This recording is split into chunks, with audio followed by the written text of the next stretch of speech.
Bienvenue les élèves, bienvenue à l'exercice 27. J'ai découpé 27 en deux différentes sections. Alors, voici la première section de 27. Okay? Alors, voici vraiment la résolution de problème de croissance et décroissance exponentielle. Okay? Sur le graphique de fonction exponentielle, une croissance exponentielle aurait l'air quelque chose comme ceci. Okay? Ça, c'est le graphique exponentiel qu'on connaît assez bien. Okay? Alors, ça serait une croissance. Alors, quelque chose qui grandit. Croissance grandit, right? Et une décroissance exponentielle, une décroissance a l'air quelque chose comme ça. Alors, c'est quelque chose qui diminue après un certain temps. Alors, ça, ce serait une décroissance. OK? Alors, vraiment, la résolution de problème a à faire avec des questions comme ça. Des exemples de croissance ici, ce serait comme les populations... et les types de décroissance, par exemple, les batteries, ce serait un bon exemple de décroissance. Il y aurait différents, il y a des choses chimiques qui font des décroissances pas mal exponentielles. Alors ça, c'est vraiment les différentes choses qu'on va voir ici. OK? Alors, une fonction exponentielle tient la forme y égale à a fois c. Alors, ici, c, c'est la base encore. Juste une lettre, right? Exposant b, x moins h plus k. Alors, encore, c'est juste des transformations avec la formule exponentielle. OK? Remarquez qu'une décroissance ici, right? Une décroissance, l'exposant ici pourrait être négatif pour une décroissance ou la base pourrait être moins que 1. Alors, c'est ancien quand on avait une demi exposant x, on avait un graphique comme ça. Right? OK. Alors, l'intérêt composé est un bon exemple d'une croissance exponentielle. OK? Alors, l'intérêt composé, qu'est-ce que ça veut dire? C'est que quand tu mets de l'argent dans un compte bancaire au début de, disons, au début de l'année, disons que tu as de l'intérêt composé mensuellement, qui veut dire par mois. OK? So, disons que tu mets $100. OK? Disons que tu mets $100 à 5%. OK? Alors, juste pour expliquer l'intérêt composé un petit peu, OK? Sur le premier mois, tu mets $100, alors tu as $100 à temps zéro. OK? Ça va être temps. Et ça va être le montant d'argent. OK? So, à temps zéro, tu as $100. Si je mets ça encore, je vais juste faire 5%. OK? 0,5. Après un mois, right? Après une année, excuse, on a 5%. OK? Ça, c'est facile. La deuxième année, qu'est-ce qui arrive, c'est que tu vas recevoir 5% encore, mais tu reçois 5% du montant que tu avais à la fin de l'année 1. OK? So, après année 1, au lieu d'avoir juste un autre $5, tu reçois $5 et 25 sous. Alors, on aurait, après année 2, tu aurais $110 et 25 sous. Alors, tu as reçu un petit peu plus d'argent la deuxième année, à cause que tu reçois 5% du 105 et pas 5% du 100. Ça, c'est l'intérêt composé. OK? Alors, l'équation pour l'intérêt composé est ici. Il y a une autre façon de ça. Je vais relier les deux dans une seconde. OK? Sur la première équation ici, C, ça représente la valeur originale. OK? So, dans ce cas-là, ce serait comme $100. OK? Le 1, ça se multiplie par la valeur originale. On va voir ça un peu plus tard. Le I ici, ça, c'est le taux d'intérêt. Alors, 5%, right? Exemple, mais quand tu trouves le taux d'intérêt, tu dois rentrer la valeur décimale. Alors, si 5%, tu vas rentrer 0,05. OK? K, c'est le montant de fois que l'intérêt est composé par année. OK? Alors, si c'est juste annuellement, si tu es composé annuellement, comme j'ai fait ici, ce serait juste une fois par année. OK? Si vous recevez un petit peu d'argent par mois, un certain pourcentage par mois, OK, ça va être composé mensuellement. OK? Faites attention que si tu avais 12%, OK, juste écrire ça ici, si tu avais 12%, OK, composé mensuellement, composé mensuellement, excuse mon écriture, OK, ceci voudrait dire que tu recevrais 1% par mois. OK, so tu ne reçois pas 12% par mois, tu reçois 1/12 de ça. Alors, tu recevrais à la fin de mois 1, tu reçois 1% d'un certain montant. À la fin de mois 2, tu reçois 1% du nouveau montant et continuellement jusqu'à l'infini. Wow, jusqu'à temps que tu arrêtes. OK? Cette formule ici est très semblable à celle-là. Tout ce qu'on a fait ici, là, je n'ai pas expliqué cette formule ici en termes de mots. Je vais souvent faire celle-là. Mais celle-ci, encore C, c'est la valeur originale. Le I ici, dans cette formule, ça représente la division de ça. Alors, ce serait le 1% par mois, par exemple. Alors, c'est vraiment juste la forme simplifiée de ça. Et le N ici représente la valeur qu'on a ici. Excusez, j'ai oublié, le T, c'est le montant de temps en année. OK? So, le N ici, dans ce cas-ci, ça représente K fois T. OK? So, si c'était chaque mois pour 3 ans, so, c'est 12 mois pour 3 ans, c'est 36. Ça serait 12 fois 3. Ici, on aurait juste mis 36. OK? Faisons un exemple. Je pense que ça va être un peu facile. OK. So, d'exemple 1, j'ai un montant 5 000 $ est investi à un taux d'intérêt de 3,1% composé mensuellement. OK? So, qu'est-ce que le composé mensuellement veut dire? C'est que ça va faire 12 fois par année. Alors, ça va être 12 fois par année, à la fin de chaque mois. OK? So, ça, c'est par année. D'accord. Excuse mon écriture, là, c'est difficile à écrire avec cette version. OK. Alors, combien d'intérêts a été accumulé après 20 ans? OK. So, quelle information je t'ai donné? Je t'ai donné que le temps, c'est 20 années. OK. So, c'est après 20 ans. Je t'ai donné que le montant original, c'est C. Alors, ça, c'est 5 000 $. OK. Je t'ai donné le taux d'intérêt. Ça, c'est I, right? Alors, j'ai I égale 0,031. Alors, fais attention, je n'ai pas utilisé 3,1. Ça, c'est la valeur décimale de ça, right? Ça, c'est en pourcentage. Ça, c'est la valeur décimale de cette valeur-là. OK? Et, dernière valeur que j'ai donné K, OK? Parce que K, c'est le montant de fois par année. Par année qu'on investit. Puis, j'ai dit composé mensuellement. Alors, c'est 12 fois par année. Ça, j'ai 12. OK? So, la formule est la valeur finale, la valeur accumulée après 20 ans, va être VF égale à C, qui est 5 000, fois 1 plus I qui est 0,031, divisé par K, le montant de fois par année, 12, exposant 12 fois 20. OK? Alors, voici votre formule. OK? So, je vous donne 2 secondes pour calculer ça dans la calculatrice. OK? Alors, j'espère que vous avez pris... J'espère que vous avez pris votre temps à le calculer. La réponse est 9287,21 sous. OK? So, ça veut dire que le montant original, right, 5 000 $ est investi à 3,1%, qui est un pourcentage assez général d'aujourd'hui. Vous pouvez trouver ça dans certaines banques. Alors, j'ai investi ce montant-là pour 20 années. Right? À la fin des 20 années, je ne vais pas recevoir mon 5 000 $. Ils vont me donner 9 287 $. OK? So, durant les 20 années, j'ai gagné 4 200 $. OK? Maintenant, combien de temps est nécessaire pour que le montant initial double? Alors vraiment, hein, je suis en train de demander, valeur finale égale à 10 000. Okay? Vous devez être capable d'estimer ça un petit peu à la valeur. Parce que pensez, si ça prend 20 ans pour arriver à 9 287, right, ça va être juste un peu plus de temps pour que ça se trouve à 10 000. OK? Alors, moi, je vais estimer que la réponse est peut-être quoi? 22, 23 ans. Okay? On est proche à 10 000, right?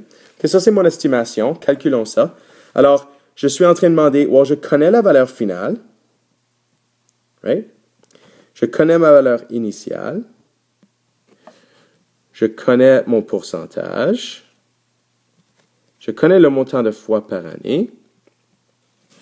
Je connais le montant de fois par année, K, mais je ne connais pas T. Alors, voici la variable qu'on cherche. OK? Ça, c'est la variable. Et remarquez que la variable est dans l'exposant. OK? Puis, on a vu dans exercice 26 que quand la variable est dans l'exposant, on va utiliser des logs pour être capable de répondre ça. OK? So, première étape qu'on va faire, je vais diviser sur 5000. Je vais emmener le terme ici, là, 5000, de l'autre côté. OK? Je vais monter ça un petit peu. Qu'est-ce qu'il nous reste? Il nous reste 2 égale 1 plus 0.031 sur 12 exposant 12t. OK, so comme mentionné plus tôt, okay, pour être capable d'isoler cet exposant ici, on va avoir besoin des logarithmes. Okay? So, qu'est-ce que je vais faire? Je vais appliquer des logs de chaque côté. OK, so je fais le log 2. Oups, je mets ça en noir là. So, log 2 égale log de 1 plus 0.031 sur 12 exposant 12t. Okay? Maintenant, qu'est-ce que je suis capable de faire? Je suis capable de prendre cet exposant-là, puis je peux monter l'exposant en avant, à cause que c'est l'exposant de l'argument.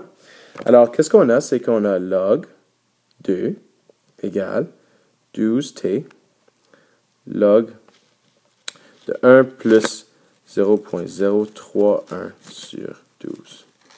Okay?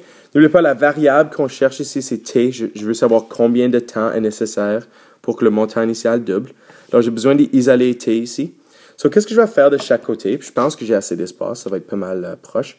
C'est que je vais diviser chaque côté par les valeurs qui sont multipliées par le t. So, 12 fois t fois log de grosse parenthèse.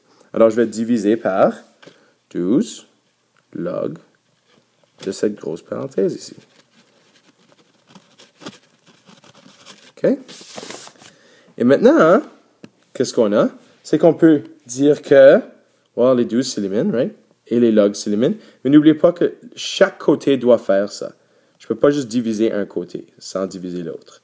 Alors, j'ai aussi ce côté-ci, 1 plus 0.031 sur 12. Excuse-le, pas mal proche là.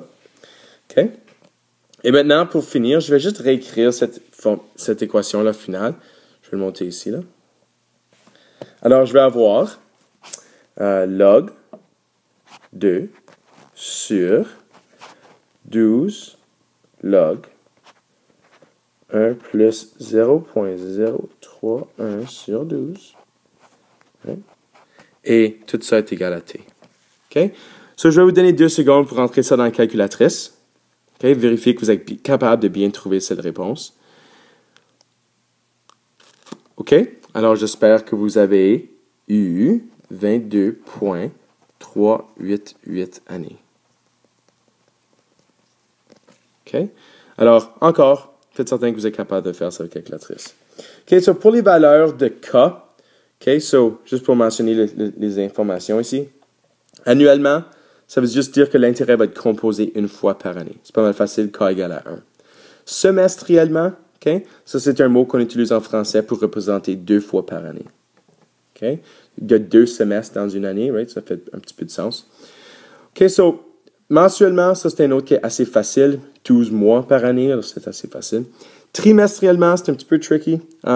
Parce que trimestre, techniquement, il y a 4 trimestres dans une année parce qu'il y a 4 sections de 3 mois. OK? Alors, c'est un peu difficile. Alors, si on utilise ce mot-là, faites attention. Ça, c'est 4 fois par année. Puis, quotidiennement, si l'intérêt est composé tous les jours, OK? Great, fantastique. Ça veut dire que ça, ce serait 365 fois par année. OK? OK, so, il y a aussi des formules qui représentent quand vous faites des dépôts réguliers pour ajouter un investissement. Alors, disons qu'on a, chaque mois, on plaçait $100 dans un compte. OK? So, chaque mois, le premier mois, tu vas avoir $100. Le deuxième mois, il va avoir $200. Right? Alors, tu vas gagner de l'intérêt plus sur le premier $100 que tu gagnerais sur le deuxième.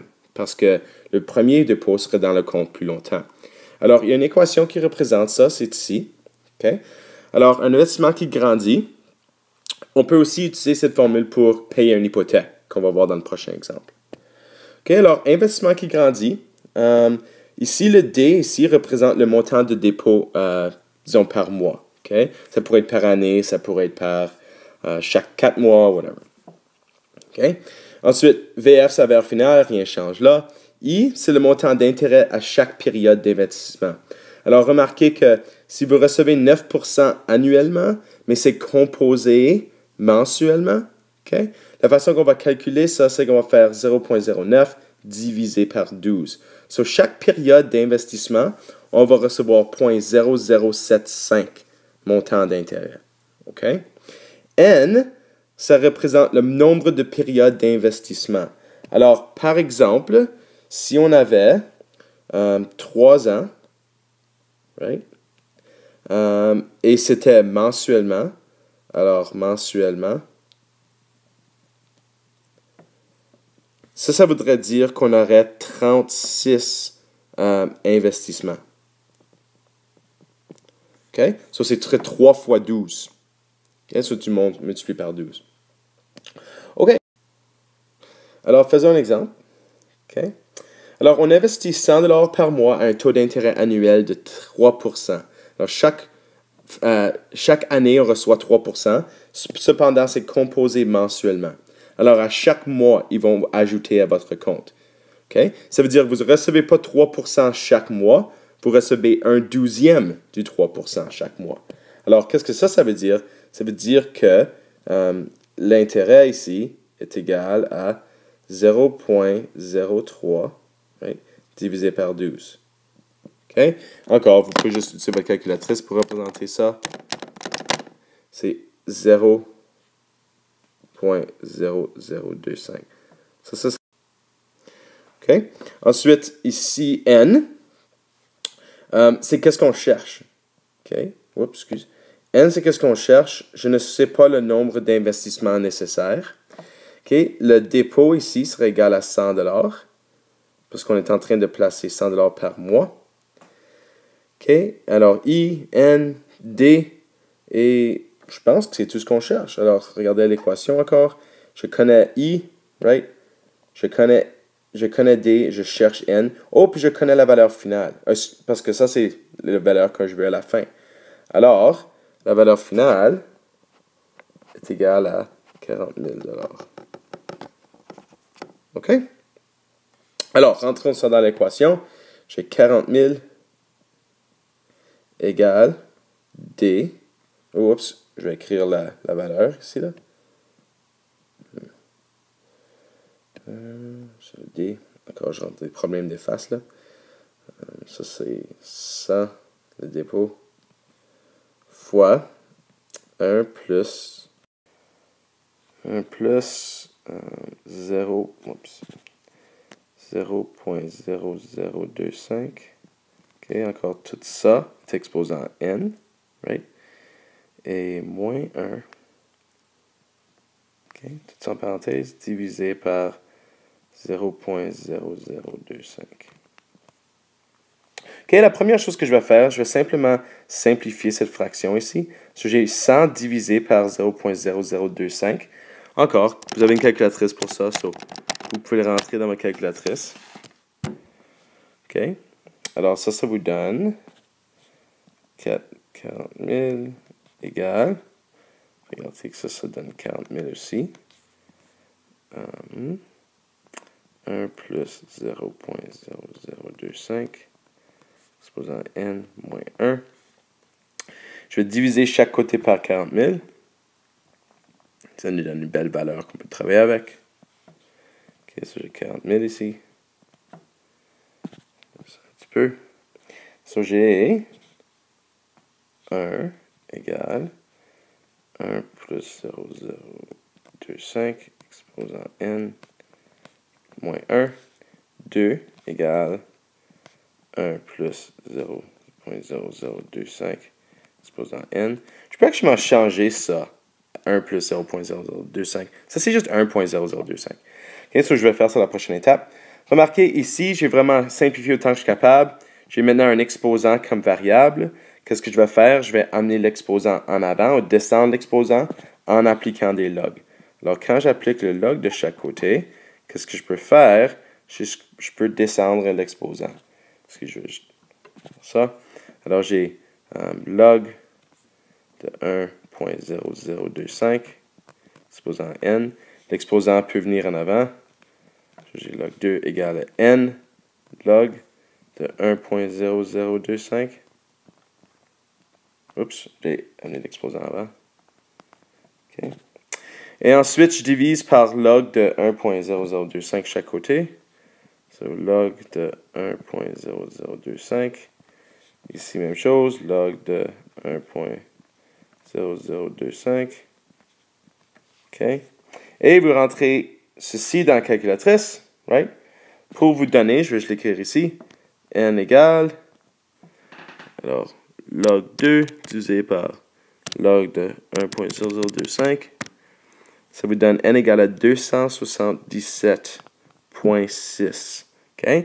Qui veut dire qu'il faut, donc, il faut avoir 278 dépôts, right? Il faut qu'on arrondisse plus haut que ça, right? So, excusez, je vais effacer ça. Je vais juste réécrire, excuse. So, j'ai n égale 2776. Donc, j'ai n égale à 278. Parce qu'il faut qu'on fasse un autre dépôt, right? Il faut qu'on fasse ce dépôt final pour avoir le 40 000. OK? So, ça, ce serait 278 dépôts. Si tu veux savoir combien d'années que ce serait, depuis que j'ai un dépôt par mois, tu divises le 278 par 12, ça donnerait 23 années. OK? So, juste pour retourner à la question, ici, il faudrait 278 dépôts de 100 $, OK, à un taux annuel de 3% composé mensuellement pour arriver à 40 000 $. OK? Un exemple ici. Oh. OK, maintenant, payer un prêt ou une hypothèque, c'est une équation qui est très semblable. Alors, remarquez que ça, c'est une décroissance exponentielle. Cette décroissance-là exponentielle est représentée par l'exposant négatif ici. Alors, quand vous avez un exposant négatif, si vous en souvenez, on avait des fonctions qui ressemblaient à quelque chose comme ça. Right? OK? So, cette décroissance-là est à l'intérieur de cette fonction. OK, so, c'est un petit peu différent. Quand on paye un prêt ou une hypothèque, okay, so, ici, vous allez avoir la valeur du prêt, la valeur du montant que vous empruntez. On appelle ça aussi la valeur au présent, qui veut dire le montant d'argent que j'ai maintenant besoin de payer à la banque. Okay, le montant que vous devez. Ensuite, payer, ce serait des paiements réguliers. Là, vous êtes en train de payer envers le prêt, qui veut dire que vous êtes en train de diminuer le montant d'argent que vous devez payer. I représente exactement la même chose. C'est le montant d'intérêt à chaque période. So, c'est 9%, sur 0,09, divisé par 12. C'est ce composé mensuellement. Okay, puis N, c'est le nombre de paiements nécessaires, le nombre de fois que tu as besoin de faire un paiement pour payer ton hypothèque. Okay, so, quand vous allez dans 10-15 ans, quand vous allez acheter votre première maison, vous allez avoir besoin de sortir un prêt, probablement, une hypothèque spécifiquement pour la maison. Et c'est cette formule qu'on va utiliser. OK, établissons les variables qu'on a données. Alors, on va lire la question premièrement. On sort une hypothèque de 250 000 $. OK, si vous avez besoin d'emprunter 250 000 $ pour acheter une maison. Il donne ça à un taux annuel de 4%. Excuse, ça doit être un pourcentage ici, là. Pourcentage. Composé mensuellement. Okay? On peut seulement payer 1 200 $ par mois. Ça veut dire que vous faisiez seulement assez d'argent, okay, pour être capable de payer 1 200 $ par mois envers votre hypothèque. Okay? Combien de paiements seront nécessaires pour payer notre hypothèque? Alors, qu'est-ce que ça veut dire? C'est que je cherche N. Okay? Je sais que la valeur au présent de notre hypothèque est 2500 $. Okay? Je sais que les paiements vont être 1 200 $ parce que ça, c'est ce qu'on peut payer. Et je sais que mon intérêt va être à 4% composé mensuellement. Alors, 0.04 divisé par 12, ça donne une décimale qui continue. C'est 0.000033333. Je vais juste le laisser comme ça pour maintenant. Je vais être aussi précis que possible. OK? So, établissons notre équation maintenant. Alors, je vais avoir 2500 $ égale le montant du paiement, 1200, 1 moins, oups, excuse, 1 plus 0.04 divisé par 12, exposant négatif n. Exposant négatif n. Tout ça divisé par 0.04 divisé par 12. OK? So maintenant, qu'est-ce que je vais faire encore? Je vais faire la même chose que j'ai fait la dernière fois. Je vais simplifier mes termes ici encore. Ça, c'est un facteur de ça.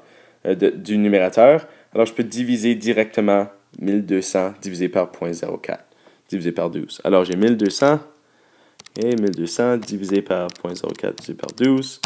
Ça me donne 360 000. Alors, j'ai 250 000 égale 360 000, 1 moins, encore 1 plus 0.04, c'est par 12, exposant n. OK? So, j'espère que vous pouvez voir ce qu'on va faire. On va diviser par 360 000 chaque côté. 360 000, ça élimine ça. OK? So, j'ai maintenant cette fraction. Je vais juste simplifier cette fraction-là. Remarquez que je peux éliminer tous mes zéros. 0, 0, 0, 25 sur 36. So, je vais juste réécrire 25 sur 36 égale 1 moins 1 plus 0.04 divisé par 12 exposant n. OK? Là, je vais juste simplement amener le 1 ici de l'autre côté. So, je fais moins 1. OK? Laisse-moi descendre ça. On va écrire sur le fond de la page ici.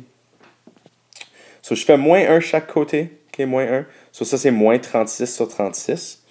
Right? So, je vais avoir moins 11 sur 36 égale à négatif 1 plus 0.04. Oups, divisé par 12, exposant n. C'est pas un beau 4, ça. OK, so maintenant, j'ai juste négatif de chaque côté. Je vais diviser par moins 1 chaque côté. OK, c'est assez simple. So, je vais maintenant avoir 11 sur 36 égale 1 plus 0.04. C'est le meilleur 4, ça. Exposant n. OK? Là, je vais appliquer le log de chaque côté encore. Vous voyez, votre variable est un exposant. Sur la façon de résoudre ça, on va utiliser log. So, j'ai log de 11 sur 36, OK, égale à log de 1 plus 0.04 divisé par 12, exposant n. Je peux mettre l'exposant ici de l'argument en avant maintenant. Donc, j'ai log de 11 sur 36 égale à n, log de 1 plus 0.04 divisé par 12. Oups, excuse, c'est pas tout divisé par 12, right? C'est simplement le 0.04. OK? Et dernière étape, pour isoler n, je vais diviser par le log de 1 plus 0.04 divisé par 12. Ça élimine ça. Log de 1 plus 0.04 divisé par 12. Et ensuite, encore, on rentre ça dans la calculatrice. Je vais vous donner 2 secondes pour calculer ça. Je vais juste monter ici, là. Je vais avoir n égale... Oups, je vais réessayer ça. Réessayons ça. OK, so je retourne ici. J'ai n égale... OK, so je vous donne 2 secondes pour rentrer dans la calculatrice. OK, si vous rentrez dans la calculatrice, vous allez trouver que n est négatif 356.3, je veux dire. Okay? La raison pour ça, c'est que j'ai fait une faute dans mon travail. Remarquez que dans la formule, notre exposant ici devrait être négatif. Alors, je vais simplement juste ajouter le négatif tout partout. Là. So, je devrais avoir négatif, négatif, négatif, négatif, négatif. J'ai négatif n là.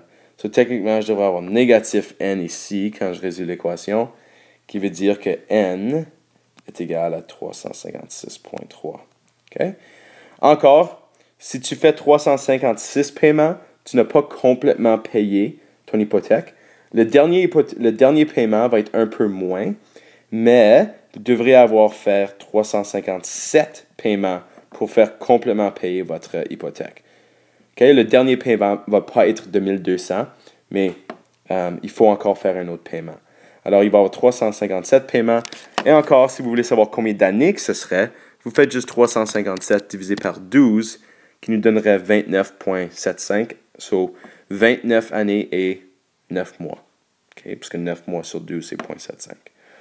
OK? Bonne chance les élèves et à bientôt.